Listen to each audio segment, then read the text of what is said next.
All right, welcome to session one of the practice of marriage. So, hopefully, by now you've listened to all 5 sessions of the purpose of marriage, where we lay out the purpose and the principles for marriage, which are critical to understand if we are going to do the practice of marriage. And so, this first session is preparing for forever. My favorite question to ask people in pre-marriage counseling is, how long do you want to be married? So how long do you want to be married? I know what you're thinking. Forever, right? I mean, who goes into marriage planning on getting a divorce? And if that's true of you, then please let me know and let's stop this process, because God intended marriage to be forever with one person, unless we're parted by death. And so you're right. The answer to this question is, I want to be married forever.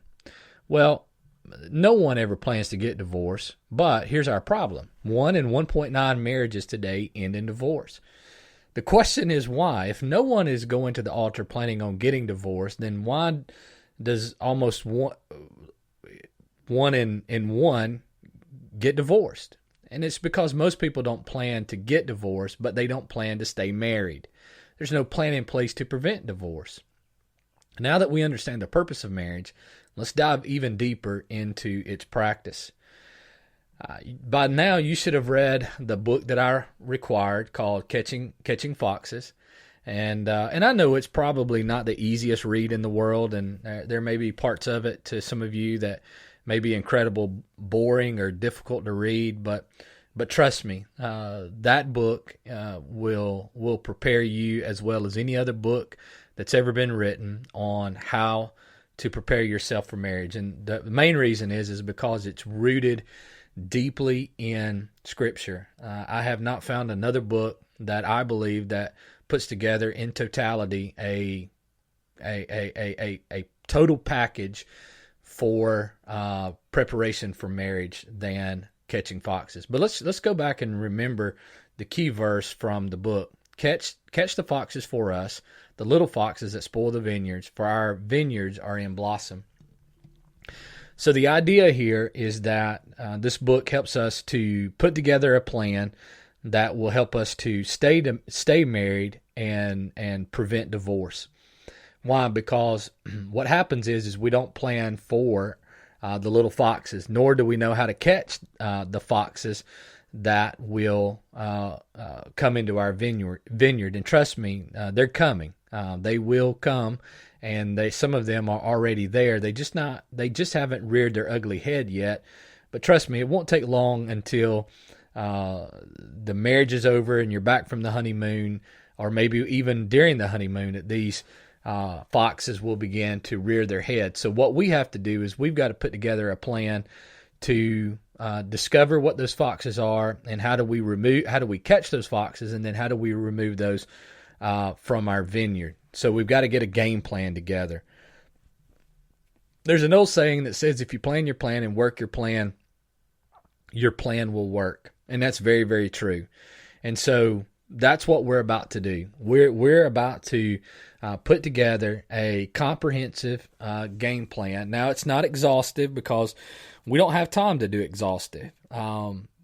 But you do. You have plenty of time to do exhaustive. You're about to spend a lifetime together. Hopefully, God will grant you 50, 60 years of marriage together, and therefore you'll have 50 or 60 years to continue to work this plan out and exhaust this plan.